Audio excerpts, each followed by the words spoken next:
All right, Sarah. So normally when I bring athletes on, they're really incredible at one specific sport. You were like, screw that. I'm going to play D1 in not one, but two sports. Yeah. How do you pitch yourself to a recruiting staff of two different sports at the same university? It was actually three. I played three Division I sports, which a lot of people don't know that because my fifth year, and I could get into that, my fifth year, I ended up playing soccer. But, I grew up in the 80s, and this is, Title IX was maybe 10 years old at that point, and there weren't really girls' sports around when I grew up. There was T-ball, like softball, and I remember it being so boring for me and and me asking my parents if I could play baseball with the boys. And I got into sports by accident. My parents put me in sports like the rest of my siblings because they wanted us to get familiar with playing with other kids because all we did was play with each other.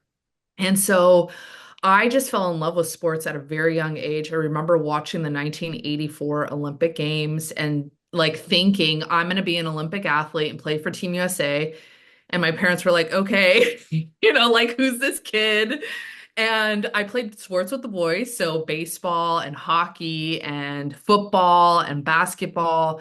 And even at recess and lunch, I was there playing with the kids. I mean, with the boys. It was so bad that my teachers or even the principal of the school was like, Sarah, you can't play with the boys all the time. You got to play with the girls. I was like that kid. And I didn't think of it as like a boys and girls thing. I just thought of it as sports and I wanted to play sports. So my whole childhood was me focused on being an athlete and wanting to play for Team USA. And as I got older, that's when I got introduced to the whole recruiting thing. And that was still very new. You did get recruited by colleges, but in the 90s it was different. It was a different type of system than it is today. And so my parents didn't know anything about recruiting. I didn't know anything about recruiting. And so I got recruited very late in the game. It was the spring of my senior year I got recruited. And I was a three-sport athlete. I was an all-state in California. I was an all-league, and I played travel ball and club volleyball.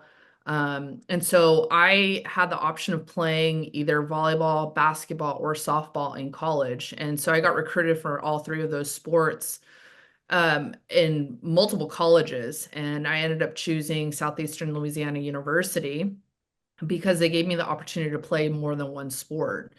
And so, my volleyball coach, I remember she was like, yeah, of course you can play softball. And then when I get there, she's like, I really think you should reconsider. Like I think you should reconsider playing like more than one sport because it's like difficult to play more than one sport, especially at Division I.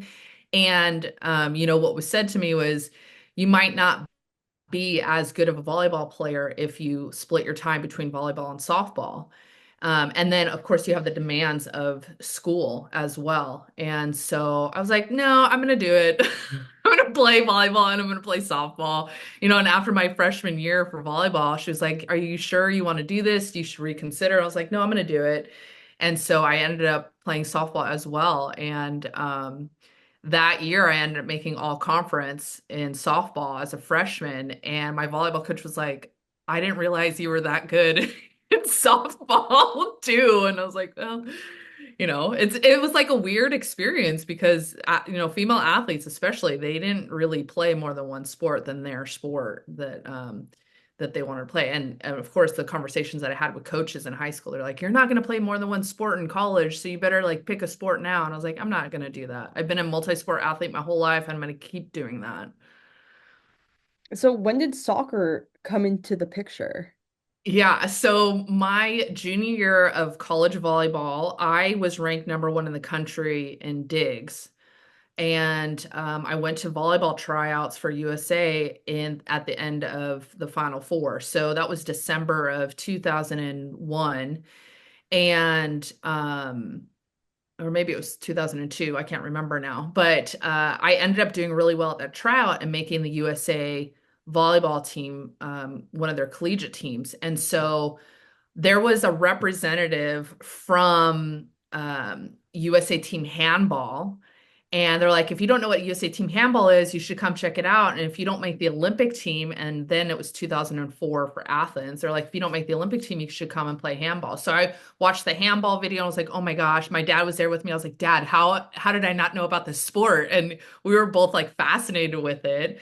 So I get the email in January of, I guess it was '02, or maybe, oh, yeah, it was '02. And they said, oh, congratulations, you made the USA volleyball team. Like, you're going to go to the Czech Republic in the summer. And I was just starting baseball or softball season. And so I finished softball season, went to the Czech Republic. I guess this is '03. Going into my senior year of volleyball for '03, was ranked number one again in the country for digs. And and then was finishing up my softball season. So I finished volleyball. I didn't make the Olympic team for '04, was going into softball, get an email from USA Baseball about the women's national baseball team that they're starting, inaugural team to go to world championships. Finished my softball season, tried out for USA Baseball, made the world championship team, and I still had school to do. So I still had a whole another semester. Well, long story short, my roommates at the time were all soccer players. They were all phenomenal soccer players.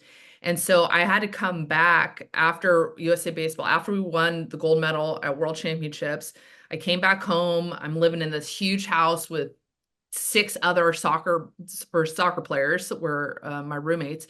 And they were like, Sarah, we don't have a goalie. Can you be our goalie? And I was like, yeah, sure. And so they were like, okay, well, we need a like not being on their team yet. They're like, we just need somebody to like stay in goal, and that way we could shoot on goal and we could practice and we can like get our preseason training in or their summer training in. So I was like, yeah, it's not a problem. Like anytime you guys need me, just like let me know. And I was like, I was a libero in college and I played third base. I was a starting third baseman. Like, how hard could this be? Soccer is very difficult. I will preface it by saying that. But I show up and I'm practicing with them and I'm at the goal and I'm stopping everything.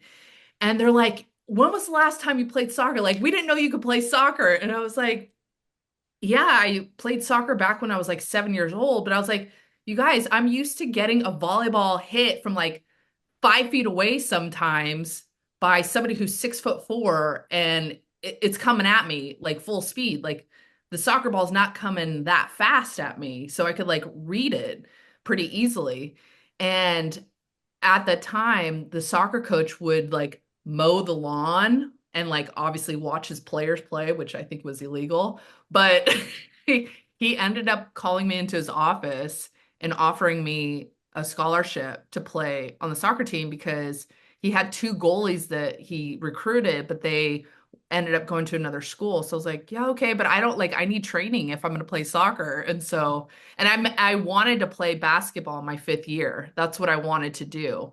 And I was supposed to play basketball for Southeastern, but unfortunately there was some political things going on. People were upset and they didn't think that it was fair that I could just show up and play basketball. I was like, okay. So it's like very random and very weird, but I ended up playing soccer my 5th year. I feel like you just listed eligibility in every sport Southeastern must Yes. have offered for women at the time. Yeah. Well, even I had a buddy who was in track and field and he was a javelin thrower and he's like, Sarah, you should like you could throw a ball, you could like throw a javelin. Calm And so down. I went to try to throw a javelin. And he's like, maybe you can't throw it. And I was like terrible at javelin. I was like, I can't even rotate my arm like that. How is that even, I like couldn't do it. So he was like, well, at least we tried. So it was even that, it was the running joke at Southeastern was like, oh, Sarah could like play every sport. I had like my tennis friends, they're like, come out and play tennis. And so that was the kind of the running joke. And even when I think I was in the Hall of Fame. They inducted me into the Hall of Fame in 2010.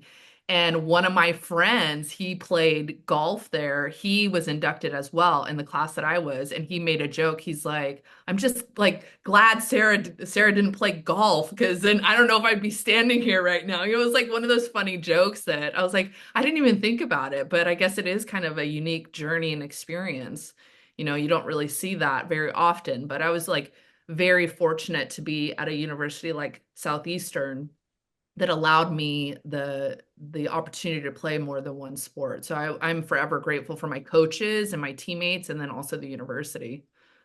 Yeah, I mean, normally when I when I bring athletes on, they're like, I was incredible at football or I was incredible at baseball. And I started when I was 5 and it was only baseball. And then we have this talk about early sports specialization. Yeah. You are the absolute opposite side of Yeah. that spectrum. You're playing everything. And then when Southeastern called you or emailed you and said, "Hey, we want to induct you into the Hall of Fame in 2010," were you surprised?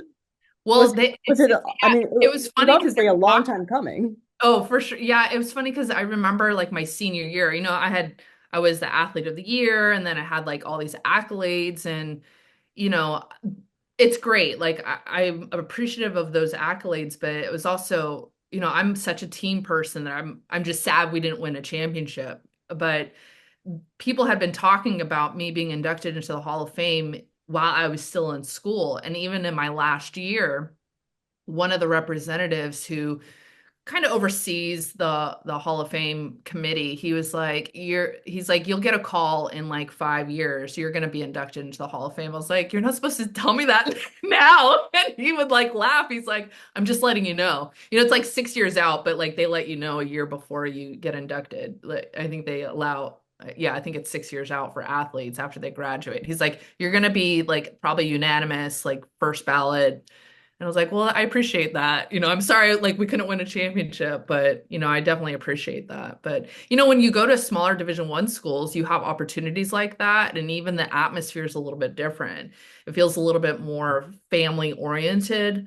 And so, I think because I went to a smaller Division 1 school, it allowed me those opportunities, and then I made amazing relationships and friendships with all of these people. So let's take a step back. When you were in college and also playing for the women's baseball team and Yeah, traveling all over the world, winning the team their first gold and medal ever, yeah. I mean, that was an insane run. Oh yeah.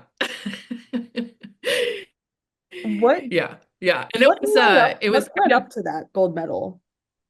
well, that was I did not have my senior year for softball. I probably had my worst year, I would say, in softball.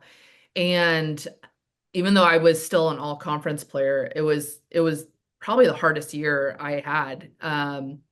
And it was kind of one of those things. I didn't know about soccer, obviously, at this point, right? So I was like, oh my gosh, like my college career is done. What am I gonna do? And I want to play for Team USA, but how do I do it? And what sport do I pick? And when you play for Team USA, you're competing against the 1% of the 1% in the entire United States of female athletes. So like even playing for USA Volleyball, like I was on one of their teams and they had, 5 teams or 6 teams at that point. So even like being on the team was an honor, but climbing that ladder and trying to compete and beat out some of these other amazing women volleyball players it almost feels like it's impossible. But anyway, when I received the email from USA Baseball, I was like, oh my, I like called my dad right away and I was like, Dad, I got this email from USA Baseball. Like, we got to go to tryouts. And I went to the very last tryout, which was held at Northwestern University. And my dad went with me. And allegedly, it was the best tryout for the staff to see. I was with, I don't know if people remember this, but the Silver Bullets from the 90s. And that was the all women's professional baseball team. They were sponsored by Coors Light. They kind of did barnstorming and played minor league teams or men's baseball teams. And I remember watching them on TV as a little girl, wanting to be them. And so I show up to this tryout and they're there. Like some of those athletes are there, and I'm like, oh my gosh, the silver bullets are here. And I like remember telling my dad, the silver bullets are here. Not only that, we had all American girls from the 1940s and 50s baseball league. We had those women there as well. So you have this like generation of women baseball players that participated in baseball during World War II. and you're like awestruck by them. Then I had the silver bullets that I was actually competing with to play on the national team. And then you had this incredible coaching staff as well that were major league managers or coaches. And so I'm sitting there competing, and it was pouring rain, so they brought us into the football facility. And I just remember, when you play baseball and you play on dirt or real grass, like the ball bounces different. So you're like used to receiving a ball a certain way. And I was a shortstop. But when you play on turf, I mean, the ball's coming faster, on the ground, it's skipping a little bit different. So um, and not only that, you also had to collect your feet differently because you're on turf now, you're not in dirt. And so, anyway, it was like an interesting experience for me. I thought I had a terrible tryout, um, but I ended up making the first cut. So that was the top 30 athletes in the country. I ended up making the top 30. We went to a final tryout in Massachusetts, and from there, they're only picking 18. And so I'm kind of this outsider. Nobody knows about me. The silver bullet players are all hanging out with each other. And then you have this other group of women that play in a baseball league in New England. And so they're all hanging out with each other. And then there's me, and I don't like really have a crew that I'm hanging out with. I'm kind of just there. And anyway, it was probably the best tryout I've ever had in my life. And I was really happy and satisfied with the performance. I didn't know if I was going to make the team or not because there were so many incredible women there that I know that I gave myself the best opportunity to make the team, but you just never knew. And so, anyway, a few weeks later, the manager calls me and congratulates me and tells me that I made the team, and my name's on the website. And then he ended up talking to my dad as well, because I was in Louisiana still at the time, and he ended up calling my house in California. And so anyway, my dad ended up talking to him and was, of course, like super proud of me. And it was just an incredible experience. So from there, like at tryouts, you got the call a few weeks later, and then they had tournaments set up. So we kind of did a little barnstorming thing. The first thing that we did was we flew to Japan and played in the World Series. We came in second place. Japan beat us. And then we flew back to the States. We're training in Massachusetts still. And then we were barnstorming with Canada. So at the end of the barnstorming series that we had with Canada, we were playing in the World Championships in Edmonton. And of course, like big stage. And we ended up making it to the gold medal game, playing Japan again, who we just played a month prior. And we ended up beating them in World Championships. So again, it was just like this incredible, it felt like a dream to me. It was like a dream come true.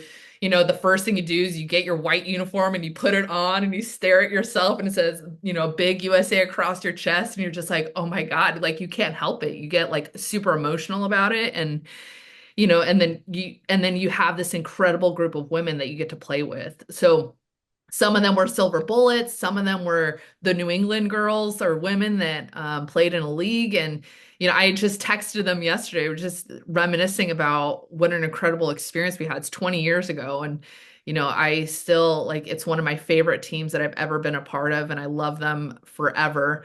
But also like, yeah, it was like just a dream come true for me. So when you won that gold in 2004, you were what, 22, 23? Yeah, 22. Yeah. Yeah. Or 23. 23. Yeah. It's 23. That's an insane 4 years of college plus one Yeah. extra when you were playing soccer and also playing baseball and winning a gold medal in Canada. Yeah. I mean, Yeah.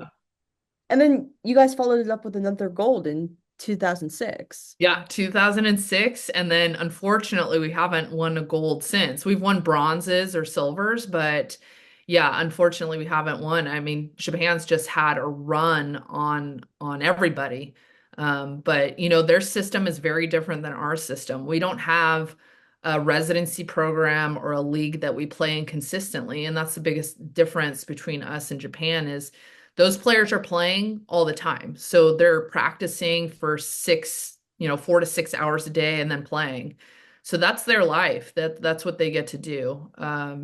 and it's also a cultural thing as well. But yeah, it's a very different system than what we have here. And I would say that if we had a system like theirs, I don't know if I could have played for USA Handball because the demand would have been a little bit too high. I ended up playing USA Baseball and USA Team Handball for about 8 years together. And it was, I wouldn't say it was easy. It's not easy, but I was able to do it because I've always been a multi-sport athlete. So I was playing on both of those national teams at the same time. I ended up finishing up my baseball career in 2011 and then have just been playing handball since then. But yeah, my goal is always to be to play at the highest level possible, which is both baseball and handball have provided me those opportunities. So I'm very grateful for them. When I'm looking at the positions that you've chosen in each of these sports, you're very defensively minded. Does that make it easier to translate your athletic prowess between these different sports? Yeah, I think the thing that helped me, and you talked about specialization, I didn't specialize at an early age. So if my brother was going to play street hockey, I was going to go play street hockey with him. If I wanted to go and play tennis with my dad, I was going to go and play tennis with my dad. Like I didn't specialize in a sport, and I think because I didn't specialize in a sport and then didn't pick a sport later in my high school days, I think that translated into how successful I was at the college level and at the Team USA level. I think it allowed me an opportunity to really excel and do things on a field or on a court that maybe some other athletes couldn't do just because, not because they weren't athletic enough, it's just because I had other skills that I had developed over the years that allowed my body to do certain things that were a little bit different. Handball specifically, I always say, thank God I played multiple sports and thank God I played with the boys because handball is such an aggressive sport. It's like it is very defensive or physical. And you have to have that kind of that mentality where that switch has to flip. It's not an easy sport for sure, but it also has all of these elements and components that I played. So there's blocking like in volleyball, there's throwing or shooting like in baseball or in volleyball, the same motion. There's dribbling like in basketball, basketball defense, very similar. Posting, posting up like a post player. So all these different skills and elements, and then of course, you know, being a student of the game, I think is the most underrated part of being an athlete. You have to study nonstop, and it's not just studying your own play; it's also studying your opponent or other players, the way they play, the way they analyze, listening to coaches, getting coaching from other coaches, and just taking a little piece from everybody and then making it your own. So I think that there's a lot of different aspects to performing at an elite level and being prepared. And I think the easier part is physically preparing yourself, although it's very difficult, but it's much more challenging, difficult to mentally prepare or cognitively prepare for competition and playing at that elite level, especially in other countries, because it could get pretty interesting sometimes with the crowds. Did you have a different mental prep going into each sport? Uh, I would say the fun part and the funny part about softball and baseball is you have these like weird little traditions. You have, like, oh, I gotta wear my socks the same way, or I gotta make sure I like wear the sports bra that I've been wearing because we've been winning and I've been doing well. Like little things like that in the game. So I would say like yeah, those superstitions I tend to hold on to when it comes to not that it has anything to do with my performance, but that's the fun part of sports. So that for sure in baseball and softball, a little bit in volleyball. And then handball's a little bit different because it's especially the position that I was in, I was the captain of the team for over a decade. And I not only had to care about myself and my performance, but I also had to assist some of my teammates sometimes, especially those that were rookies and it was their first time on a stage, just give them a little bit confidence and and pat them on the back a little bit more or be as encouraging as I possibly can. But so your mindset kind of shifts sometimes and you like stop doing the superstitions and then you start focusing on some other things. But in terms of preparation, yeah, I was and my college coaches will probably tell you this as well. I was very much a student of the game first. I'm task oriented. I There's a switch that flips at practice. It's very task oriented, get the job done, pick up new skills, learn new skills. And then execute when it comes to game time. But I felt like I spent a lot more time over preparing during practice or during individual training on my own. That way I knew I was confident and well prepared for a game. So timeline wise, you find women's baseball, and then Mhm. at the same time you're on the national team for team handball. At what point did you decide to get your PhD? Was that the same time? Yeah, well, it's kind of weird. It's funny that you bring that up, That's but so impressive. so in my undergrad, and people will probably tell you this, like I didn't care about school at all. I did not. I was like, I am here to play sports and have a good time. And yeah, I'll earn my degree. And I didn't really know what I wanted to do because I did want to be an athletic trainer. And then because I was a multi-sport athlete, they're like, there's no way you could be an athletic trainer. And as the years went on, I was like, there actually is no way I could be an athletic trainer and be a multi-sport athlete in college. So I probably changed my degree like six different times or seven different times. I went from being an athletic trainer to just doing work in kinesiology. Then I wanted to get into politics. I thought I was going to go to law school maybe. And so I ended up with like political science.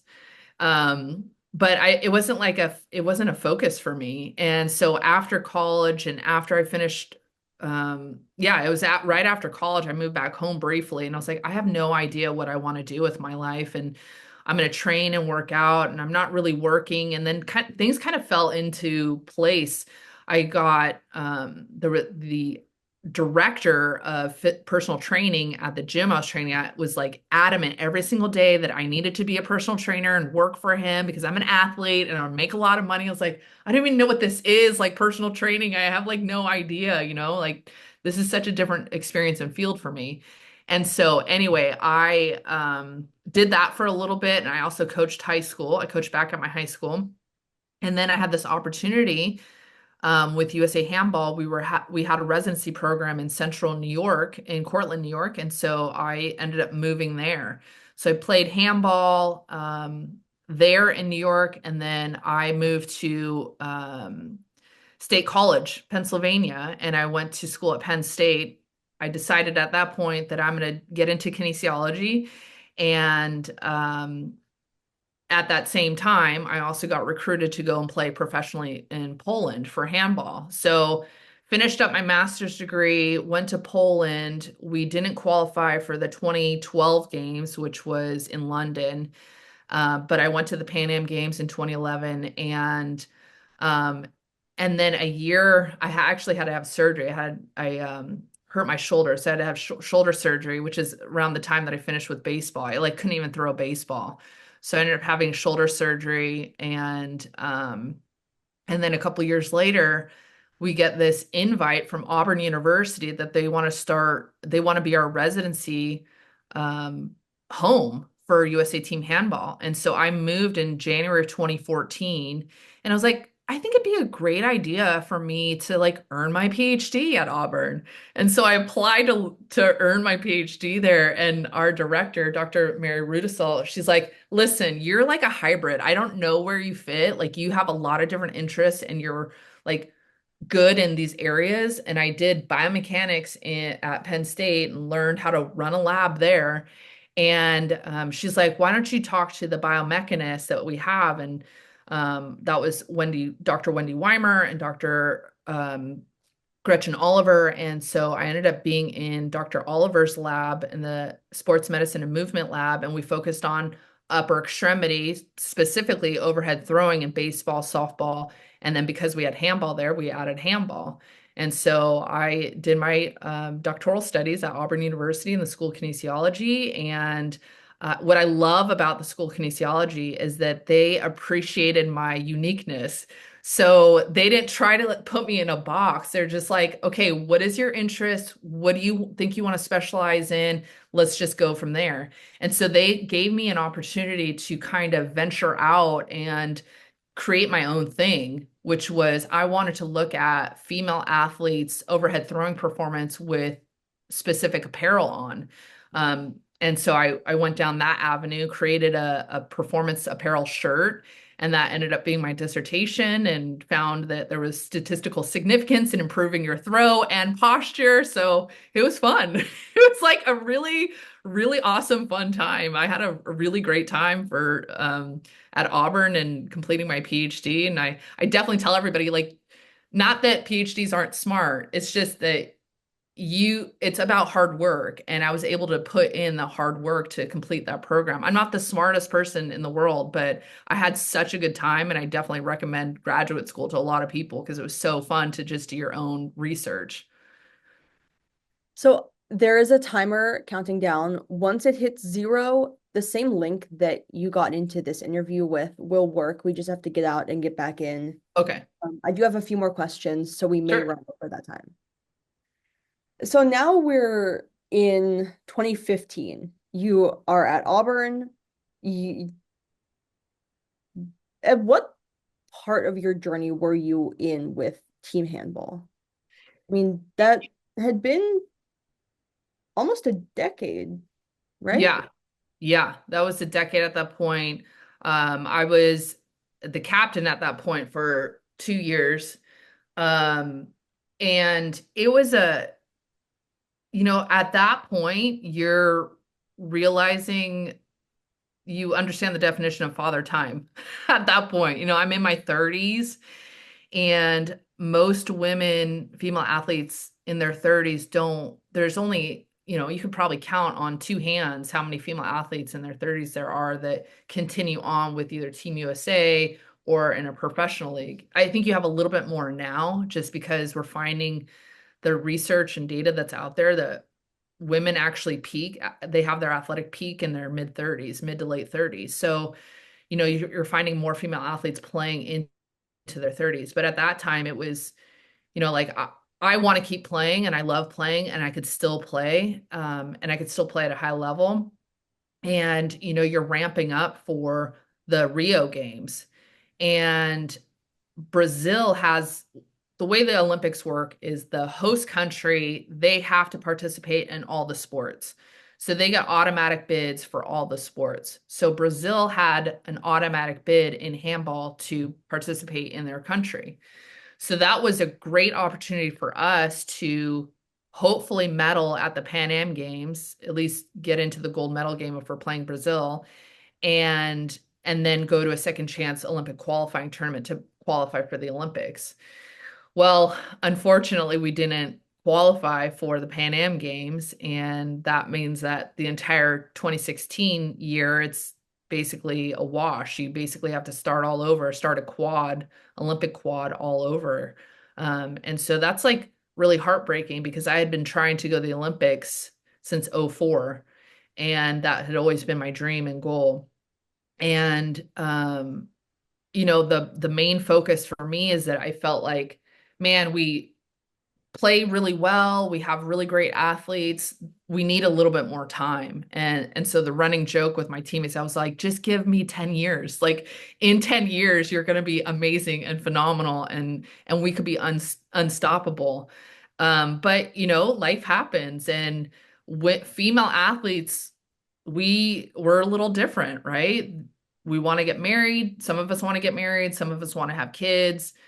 Some of us want to keep playing sports. Some of us want to keep doing everything, being a mom, a wife, and being an athlete.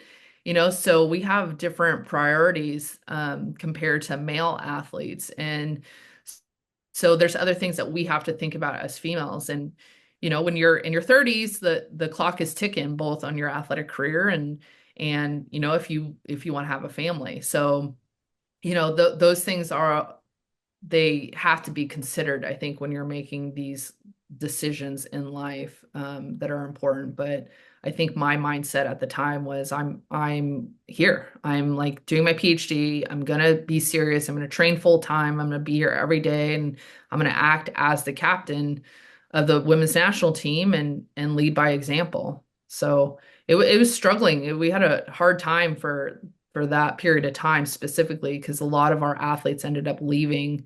A lot of our really great athletes ended up leaving and doing other things. They either went overseas or they went back home and um, needed to work because it's difficult. We don't get paid. We don't have sponsorship by our national governing body or the United States Olympic and Paralympic Committee. We don't have any money. So we have to either go to school full time, we have to work full time, and then we have to train full time. So, it's a different kind of animal that we have to deal with when we're training at this level. You were talking about resetting the quad after Rio. Well, resetting the quad ended up being 5 years Yeah. and Yeah. and an international pandemic. Yeah. Yeah. I And mean, that was stuff you can't even craft. no, no. Yeah. And even if you I don't even know, looking back on it now, it was just the mindset of like, we have this opportunity to go to Japan. Let's go all in. And we ended up recruiting more athletes and keeping a good core group of athletes from our women's national team during that quad. And that was probably the best quad I've ever been a part of in my tenure with USA Team Handball. We had some incredible players that played professionally in Europe, and then we had a really strong home base here in Auburn. And we were locked in, ready to go.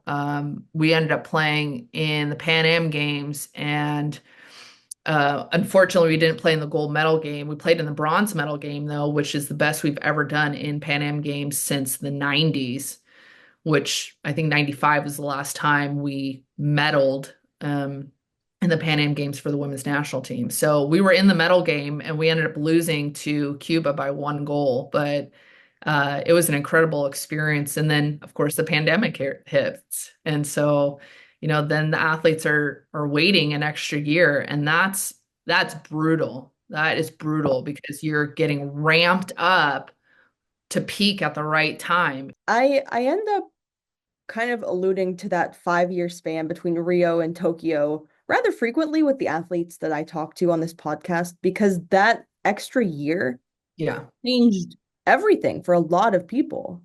Yeah. What did that change with the planning that went into to getting to Tokyo as opposed to getting to Rio? Yeah, the planning is different. So I don't know about the individual sports, but I know for team sports like team handball, my coach did an excellent job. What he used to do before every quad is plan out the entire quad. So it didn't necessarily mean that the schedule was going to be exact, but it was pretty close. And what he would do is he would have international events or training camps on specific periods of time. And so we would try to do an international event at least one every quarter. And then we would try to do a domestic training once or twice in each quarter. And so there was athletes that were here at Auburn. We were training every day, 2 times a day. So I would train, and I was acting as the player coach during that time. So we would have strength and conditioning in the morning and then practice in the evening, or we would have practice in the morning and then, something in the evening. And we would do that Monday through Friday. And I worked really well with our strength and conditioning coach. We're actually really good friends, Dr. Cody Hahn. And he's actually still my strength and conditioning coach now. But it was about turning the dial up and turning the other dial down. So when he wanted to ramp up or do hypertrophy blocks for us in our strength training, then that means I would have to ramp down some of the training for handball. So we would do a little bit slower pace, more skill stuff because you're accumulating fatigue over a period of time on purpose. And then when we started shifting the graph, I should say, to more of a strength, strength power, and then power, that's when we were getting closer to tournament time. So when we shifted that graph and we focused on that type of strength training, or I should say strength and conditioning training, then I could dial it up a little bit more at practice. That means we were almost like full go, full speed, maybe not like scrimmaging, but maybe doing some scrimmages during those periods of time, like short scrimmages, maybe like 15 minutes or 20 minutes, but not a full game. You have to be really careful when it comes to training because your number one priority is to make sure that the health and well-being of the athlete is priority number one with whether they're in the weight room, we're doing conditioning, we're practicing. You want to make sure that they are healthy enough to participate in those different practices. And then the other aspect of it is you have to be sensitive to us as athletes. We have to work full time, or I'm in the lab full time, or I have to teach full time, or people have to go to school full time. So like there's all these other components to recovery that you have to take into consideration. So I would be very cautious with our my teammates that were here. And I would ask them all the time, like, what is your fatigue level? How are you today? There would be some practices. It'll be funny if my coach listens to this, but there will be some practices that I'm like, okay, give me kind of a 1 through 10. How are you from a fatigue standpoint? And there were days where my teammates and I we're in the red, we're like 8, 9, 10. We're in the red for sure. And I would say, all right, let's just go up the street to Chipotle and have a good dinner and then, let's get out of here. Like moments like that happen because you have to take into consideration, all right, we need a little bit more recovery time. The point is not this is the one practice that's going to make us or break us. It's what you do with the athletes that you have and how are we as a team, because we have to peak at the Pan Am Games or at World Championships or at the Olympic Games. And so you're preparing for this one event in 4 years. And so all of these days accumulated have to be considered. You take the micro aspect of training and then you build it out. But it's very difficult. I'm sure individual sport athletes had a challenging time as well. And also the other aspect is you're used to playing all the time. You're used to being on a schedule and in a system. And during that COVID year, nobody could play, nobody could travel, nobody could do anything. And so we had to come up with really unique ways of training on our own, especially since some people in some states, like they weren't even allowed to go outside or they weren't even allowed to be in a gym with other people. So you had to be like really creative and unique. In Alabama, it was a little different. We actually, we didn't really wear masks and we were able to go into the gym. It was just, how are you going to exercise and be cautious with your health and everybody else's health? What is your take on burnout? Oh, I'm sorry, it cut out. I said, what is your take or your relationship on burnout? Oh, it's a real thing. I've seen it both as somebody who is a sports scientist, a teacher, a coach, a mentor, somebody who does consulting. I see it, you know, among my own teammates, and have seen it among my own teammates. Do I experience burnout? I haven't necessarily experienced burnout as an athlete. I love sports so much and I love practicing and I love training. So I haven't experienced it, but I know several of my teammates who have experienced it. And those are those particular athletes, they're pretty courageous because that's not, when you share something like that with your teammates or the coaching staff, sometimes those athletes are on an island and they're singled out. Unfortunately, they're singled out sometimes. And it's not that these athletes are lazy or they don't want to be there. It's just that they like emotionally, mentally, and physically can't get themselves to perform at an elite level. And it's really sad when you see it. I've seen it and I've experienced burnout myself in regards to like, working. with certain populations.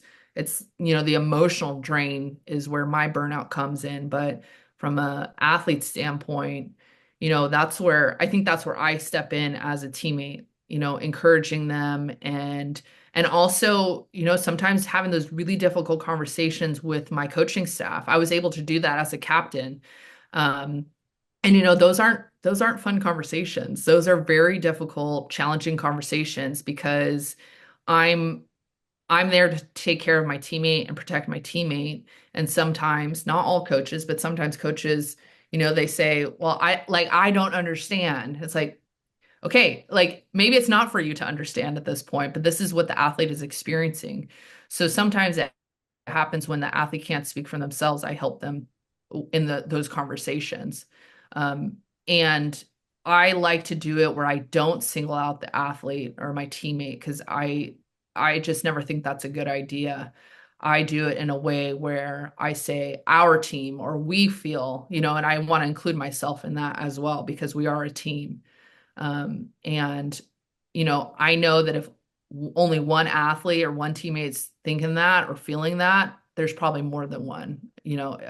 I would be shocked if there wasn't, but I would assume that probably half the team feels that way.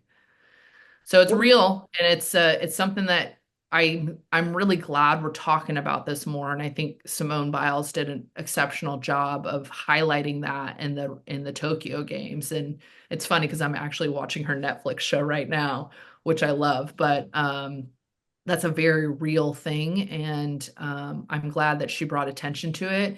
And I'm also really appreciative that the USOPC is doing something to help support athletes and take care of athletes and provide resources for athletes.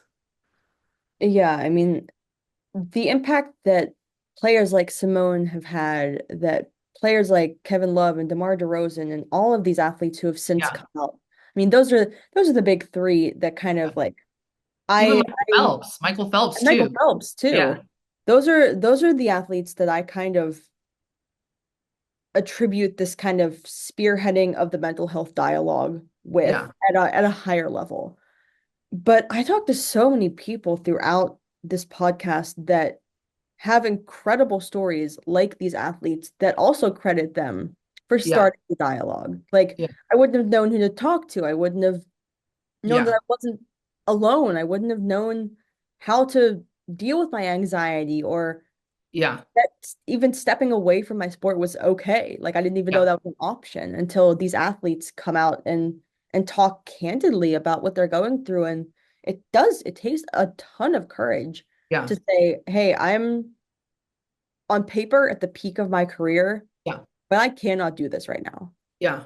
The other thing, and part of the reason maybe I didn't feel this way as an athlete, I don't have the same pressures that they do, right? I'm not the best in my sport that the entire world knows about, right? I don't have the sponsorships or the requirements to attend certain events, or, there's like all these different layers to these athletes, like the demand on these athletes. Look at somebody like Caitlin Clark, right? The demand on her is significant now with sponsorships or people wanting to meet her or do special events. So there's all these other things that you have to participate in as an athlete. It's not just I'm showing up to training and I'm going to do my practice and then I'm going to go do my event or go to my game or like play this. You have media, you have sponsors, you have all of these things. And I think that takes a toll on you. And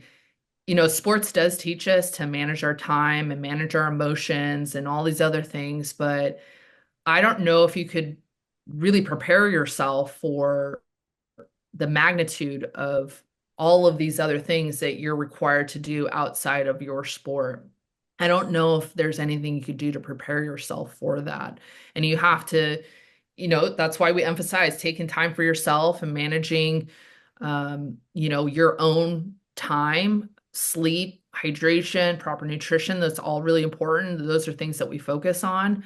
But just stepping away and getting grounded and just saying no and being comfortable with saying no and taking the time for yourself and to step away from your sport or even the people around you. Like you don't need to be around everybody all the time, but it's okay to be with yourself. And if you have to take a couple of days to do it, then take a couple of days to do it. But there's all these other pieces to performance that I think some people don't realize or recognize. And I think that's where you see like, people look at Simone Biles and are like, oh, well, she did X, Y, and Z, and she didn't complete this, and she didn't participate in that. Like they're so negative, but there's things that occur in sports that you can't necessarily control.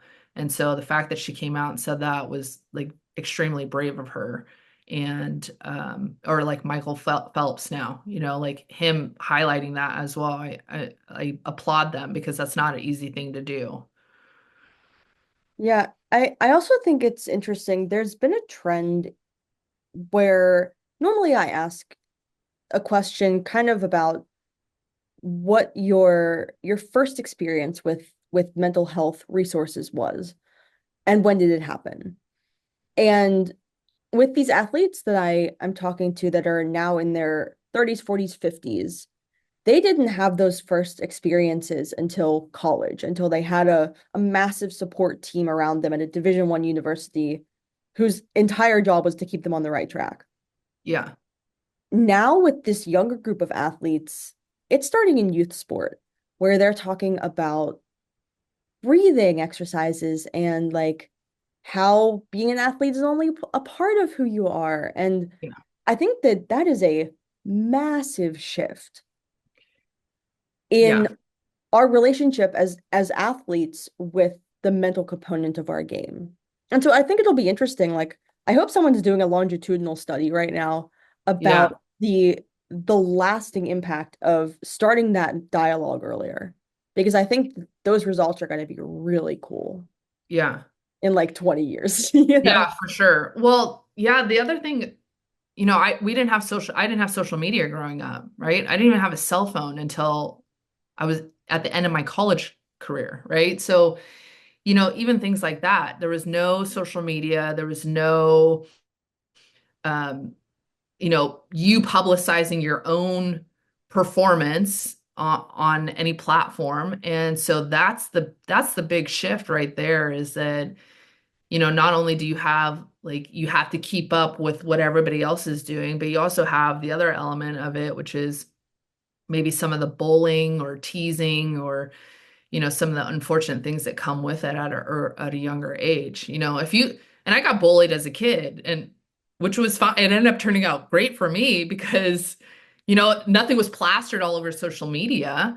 But like bullying that occurred, I was like, okay, I'm just gonna focus on sports, and I became this athlete and this high level athlete, and so I focused my attention on that where I think at a younger age, younger athletes, they don't necessarily go back to like, I'm going to focus on my sport or my skill or, whatever it is. I think they get locked in or fixated on what people are saying. And I think that's where we have to really help athletes right there. It's like maybe remove yourself from social media, distance yourself from social media, or don't have social media and maybe don't be on your phone all the time and take the time to focus on you and the things you like and want to do and maybe even get some extra training in or you know learn a new skill whether it's painting or playing an instrument. There's like all these other things that you could do as a young athlete, um, that could distance yourself and isolate your own self from some of the noise. And I think that's the main thing that young athletes probably have to learn is how do you isolate yourself from those distractions because they are distractions and they're not going to take you to the place that you want to go. They're going to take you down a really negative bad hole and cause some problems. Let's skip ahead to what you're doing now with wheelchair handball. Yeah. Was that kind of conversation made while you were at Auburn, while you were playing handball? How did you meet up with that group of the wheelchair group? Yeah, it was very, I was actually just on a radio show earlier today talking about it.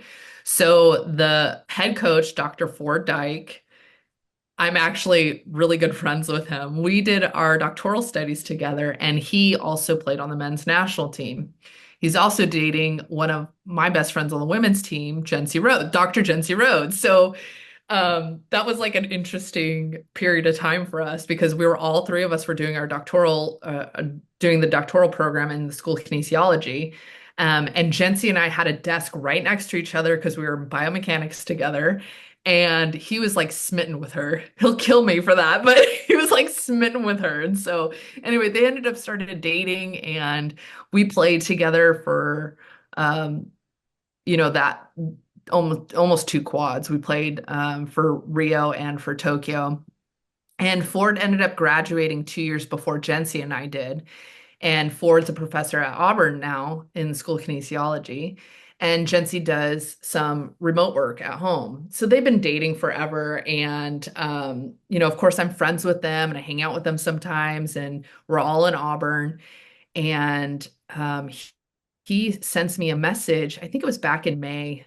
He sends me a message and he's like, "Hey, Sarah, there's some like really exciting things happening. I'll keep you updated." And of course, I'm like joking with him. I'm like, "Oh, are you getting married? Are you having children? Are you buying a house? Like, are we making this happen?" He's like, "Sarah, stop. Like, calm down, stop." I'm always teasing him and Jency about that.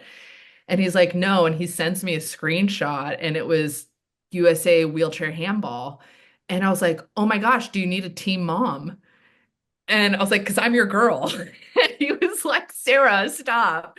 And so, anyway, long story short, a couple days later, he's like, "No, I'm for real. Like, can you be a part of the staff? Like, can you be an assistant coach?" That was the first conversation. And it was him and Rita Clanton, who's a 84 Olympian, and she was a three-sport athlete here at Auburn. And we met her, I met her 10 years ago. She was part of the reason why we're here at Auburn. But she lives here we have Auburn and Opelika. She lives in Opelika. She's from Opelika, and she teaches at Auburn University as well. So the three of us taught together when Ford and I were doing our doctoral program here.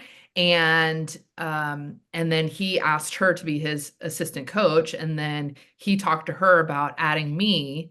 And she's like, yeah, you like, of course, we need to bring the band back together, right? And so, anyway, he's like, "Sarah, I really need help with like the logistical aspects of it." And so, I kind of operate as like the GM or director of operations. My title with the International Handball Federation would be like a team leader. Um, but I basically handled all the logistical aspects of the team traveling, getting visas, making sure their passports are updated, make sure they have safe sport, all of these like little things that have to be done and they have to be done on a certain timeline. And then I also assisted Ford with, helping him with drills or, any space that he needed me to help him in, I was there to help him. And that's kind of, when I reflect on it, that's who I am as a person. I am somebody who is very comfortable wearing multiple hats. I'm very comfortable if the room is on fire. Like I'm like totally fine with chaos and then organizing it because I'm like a very task-oriented person. So I organize things and I compartmentalize and I put them in like certain boxes. And, it's like if a task needs to be done, I'm getting it done. And I'm going to nag people until I get answers. Like I could do those things. And so I'm kind of a jack of all trades, which is exactly who I was and am as an athlete, kind of a jack of all trades. And I have a lot of skills that I think that I learned over the course of my life, both academically and athletically, that I'm able to contribute in a different way now, which is in a leadership position to help these adaptive athletes. And it was really an incredible experience. I have been around Paralympic athletes before, training at the Olympic training centers, and I'm friends with several of them. And but I've never worked with them and I've never played with them. And so working with them and introducing to them to this sport and this game that I love was awesome, an awesome opportunity. And, I talked to you about my 2004 team, and I can say this is probably one of the best sports experiences I've ever had in my life, working with these athletes and my staff. I mean, it was just, I laughed so much when we were not on the court. I was cracking up laughing with my staff at the mealtime or busting chops with some of the athletes, and they were busting our chops. It was just like such a good time and a great experience. And, we were in Egypt. I've never been to Egypt before. And so we had 7 other countries there and met amazing people and watched these unreal athletes, like these men and women, the way that they move on a court, or how they play and how they manipulate their bodies, or their chair skills. It was the most impressive thing I think I've ever experienced before. And our athletes, they had just learned how to play wheelchair handball in like a 2-month period of time. So that was even more impressive. And people were shocked. Like everybody, not only in our country, but around the world, they were just shocked that we came home with a silver medal. We were in the gold medal game. But, to Ford and Jency's credit, they laid out a timeline. And at the end of the timeline, the very last thing says, go home with a gold. And that was always our mission. And I think in sports, when you have a clear vision and a clear mission and you put it on paper and you organize it in a way where it makes sense to you, and then you execute it, when you have that game plan and you execute it, great things happen. And that's what happened with us, is that we had an incredible group of athletes, an incredible staff, and we just stuck to the plan, and it was unbelievable. And then the other important part of it is we had a fundraise like crazy.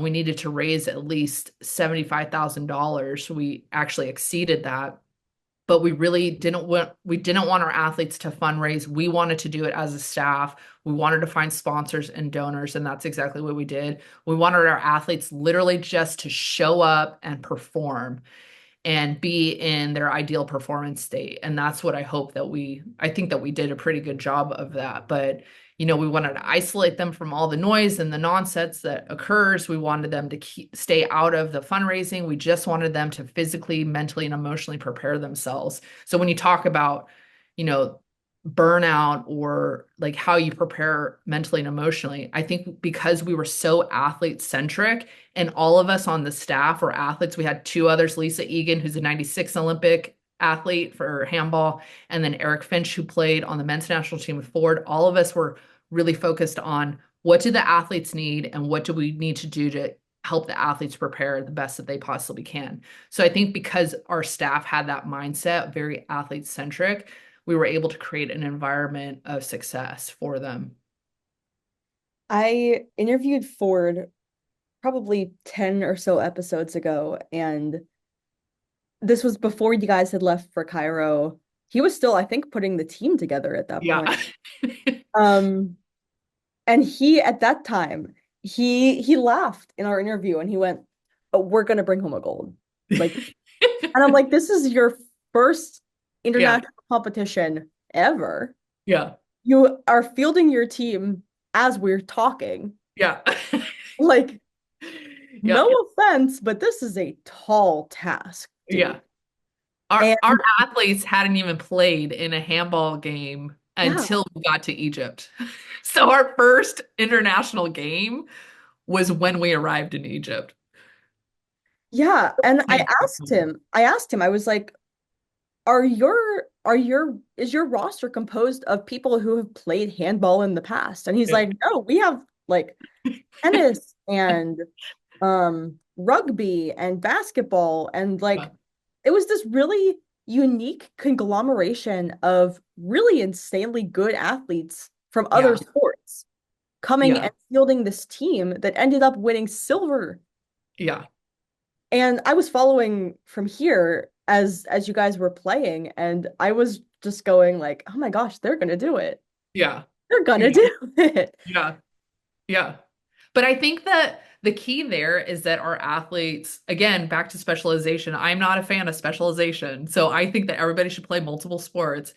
These athletes play multiple sports. And so because they play multiple sports, they're able to pick up handball and they're able to understand it in a way that's different if they just specialized in one sport. And that's what I'll say about adaptive athletes. What makes them so incredible is that they're able to play multiple sports and play them well. And the other thing is that what's inspiring too is that they try it and they don't care if they're bad. They like participating and they want to participate and they do want to be good at the sport. But that's what's to me, I'm like, golly, I wish that more athletes could learn from our adaptive athletes. Are these athletes, they go all in. It's 0 to 100, they go all in and they want to learn and they listen. And I wouldn't say that it was an easy road for us for sure. I mean, there was multiple practices where we were like, just stop and listen to us for a moment, just listen. Once they listened and then we compared it to some other sport that they did, that's when you started seeing them be like, oh, okay. And so they figured out like these elements of handball, wheelchair handball, and they took a little bit of wheelchair basketball or a little bit of wheelchair football or rugby and they added it to handball and they made it their own. And that was, Rita would say that, like, we're going to play this sport the way that Americans should play this sport. We're not going to play it in a way where Europeans or South Americans or Asians play the sport. We're making this an American sport. And that's something that, unfortunately we have all learned how to play handball based off of more of a European style of handball. Um, but what we wanted to do was make this more American. And that's, I think, what we did. And I think that's why we were successful. When you have national team representation and you have Olympians teaching this modified version of the sport that they love, how does your approach shift working with adaptive athletes who have never Yeah, played that's a the great sport before?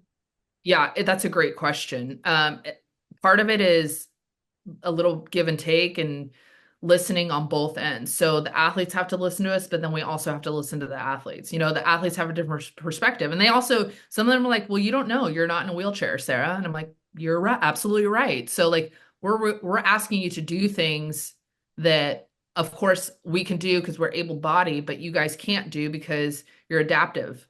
And so anyway, there was a couple times where I actually got in a chair and so they were telling me certain things and I was like, well, let me see how I move and how I position myself or how I throw. And so I think that they appreciated that I was willing to take the time to do that. And like just get a different perspective.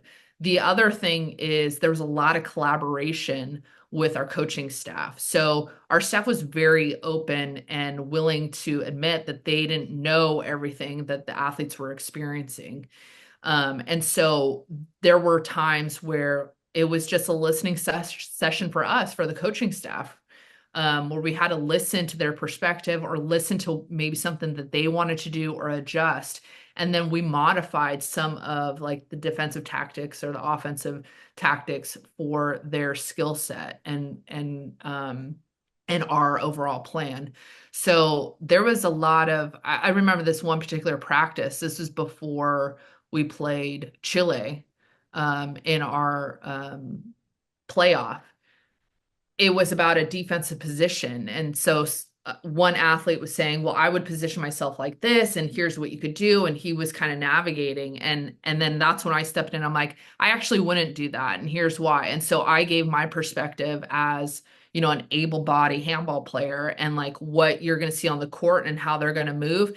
And I always said to them, like, here's how I would beat you right now with the positioning that you're in. And I think that having those open conversations really helped both on our end and their end. And I think that's where you feel. I wish I could have bottled up how special this team was because I want everybody to experience this. And I think that's where you have that mutual respect of the athletes and the coaching staff with one another. And then we just had a good time. We just had a really great time. And I think that you could tell that both on the court and off the court.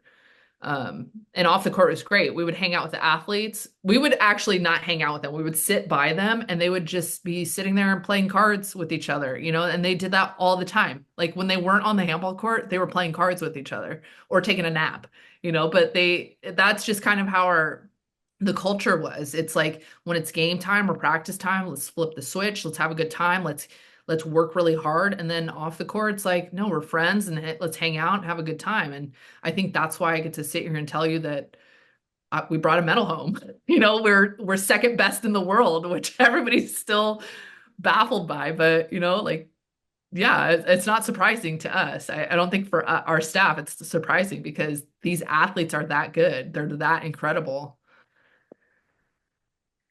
Okay, my questions are done. Is there anything that you think that I missed about your story, about your sport experience? I know we talked extensively about it because there was so much to cover. You Yeah. are an incredible athlete and now an incredible member of that support staff. I Is think there the only thing anything I else would that you think that I missed about maybe, telling your story? no, I don't think so. I think the only thing maybe, if you can, if you could ask like how do people support the team or how do you Yeah, of course. find sponsors or like how do you raise money or whatever, if you want to ask something like that Yeah. maybe. Well, I don't need to ask it. You can just answer Oh, them. okay. I could just tell you. Okay, Yeah. perfect. So if you go to usateamhandball.org, you'll find a list of our teams. So we have men's and women's national teams, senior, junior youth, and then we have our wheelchair handball team. So if you want to follow our story, you could follow it on our website. You could also follow Ford or myself. We're on LinkedIn a lot or on social media as well. I'm still playing for the women's national team, so I also focus my attention on my women's national team, but also taking the leadership role with wheelchair handball. So we have a lot of support from our community here at Auburn Opelika. Thank God for the people here, the companies, the businesses. Our shirts are filled with sponsors. And then we also have, this group of fans that have donated money to our wheelchair team. So we appreciate all the financial support or, even VIK that we receive products or equipment from our companies. Hummel being our apparel sponsor, they're huge for us. So those are other aspects that people don't necessarily know about. Our athletes don't get paid. We don't get paid. Our coaching staff doesn't get paid. We actually have to find sponsors for team travel. Right now, it's difficult both with the women's national team and wheelchair team. We have to spend our own money to bring the athletes in for training. The athletes have to spend their own money and find their own resources. So we're trying to do the best that we can to raise as much money as we possibly can to help support their efforts of not having to pay out of their own pocket to come and train, even with the women's national team. So, any support that people, or if they're interested in supporting our team or sponsoring our team, I'm more than happy to feel free to contact me. You could reach me on LinkedIn, Sarah Gascon, or you could also email me, sgascon4@gmail.com, and it's SGASCON4@gmail.com. Awesome. Thank you so much, Sarah. I wish there wasn't this much time between now and your episode, but if anything incredible happens, if you guys decide to Okay. go win another medal, I don't know. Just keep me You should updated. come down to Orlando when we have our tournament. That would be I super fun. would love to. Yeah. When Yeah. is Orlando? It's sometime in February, actually. It might be when my episode comes out. I have to check the dates, but I will keep in contact and I'll let Yeah. you know. But even if we do stuff here, where are you based out of? So I'm in Nashville right now. Oh, you're not far from me at Yeah. all. Yeah. Me and Ford. Yeah, maybe I don't know if you're interested in this, but maybe when we have training camp or something down here, Yeah. if you want to come down here. Yeah. I actually had Rob Taylor on Oh, did you? as well, and I am decked out. I'm not right now, but he sent me the sweetest swag Did bag he really? of Auburn Oh, I wheelchair love that. basketball stuff. It I is love it. so cool. I love you guys at Auburn. Like Oh yeah. I just love the whole group of you guys down there. Oh, we appreciate it. He invited me to like training camps and tournaments. Yeah, I'm like, I would love to come down, Rob. Like totally. I feel like you guys have such an amazing thing going for adaptive athletics Yeah, down there. Like I'm just such a fan of what you guys are all doing at Auburn right now. yeah. We're Um, pretty stoked. yeah, y'all are great.